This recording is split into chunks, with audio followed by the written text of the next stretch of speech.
Who doesn't like a good story about a haunted house, right?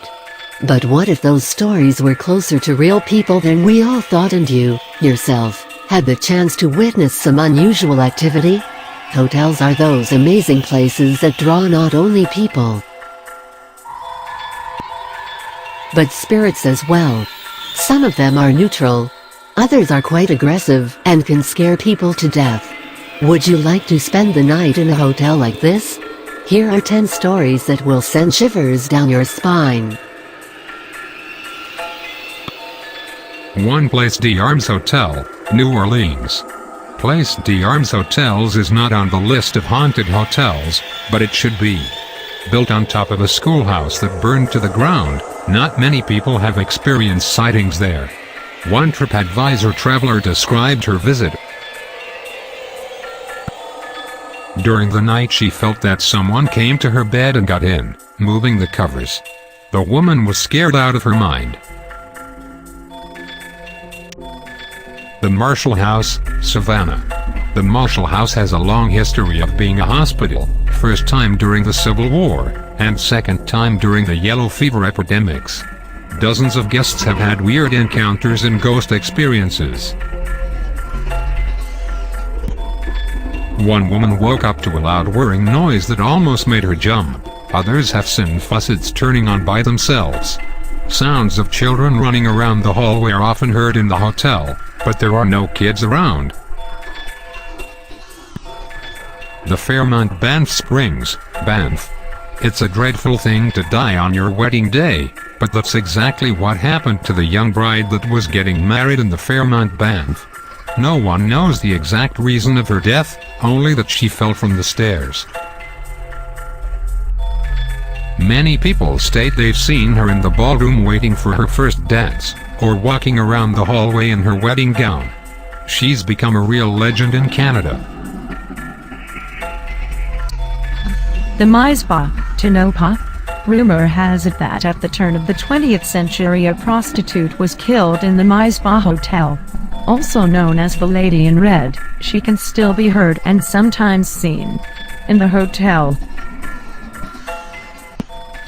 One of the encounters happened on the 4th floor. Visitors heard voices behind closed doors, but when they opened them, there was no one in the room.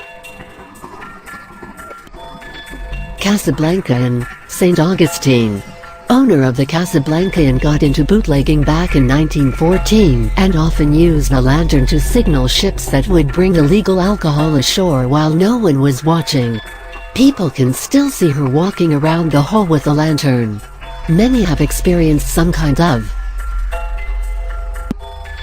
the Queen Anne Hotel, San Francisco. After a boarding and day school for girls was closed in 1890 due to financial problems, it was soon turned into a hotel.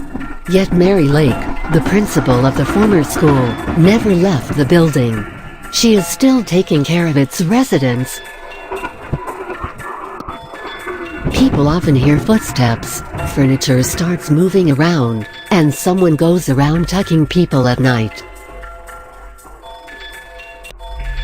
The Pfister Hotel, Milwaukee. The owner of the Pfister Hotel just couldn't leave the place behind. MLB players tell about paranormal activity with TV and air conditioning turning on and off, while someone is knocking on the door. Adrian Belter also stated that he heard hitting noises, as if someone was pounding at his headboard. The Battery Carriage House in Charleston. Apparently, ghosts like to have fun in New Orleans in general and Charleston in particular. The Battery Carriage House has a few stories up its sleeve. In 1997, the owner got a call from one of the residents stating he has seen a torso of a man with no face moaning in the hallway. A carriage driver in Charleston also told that they used to hand pirates from the trees on the hotel's premises back in the day. Bourbon Orleans Hotel, New Orleans. This hotel in New Orleans used to be a convent during the infamous yellow fever epidemic. Residents have been sending reports about paranormal activity. Many of them have heard a girl bouncing a ball in the hallway, but no girl has ever been found. Hotel del Coronado, San Diego. Kate Morgan was a con artist that traveled around the country with her husband. One night her husband went out and never came back. She waited for him, but 1 week later was found dead near the staircase leading to the beach, according to the coroner's report.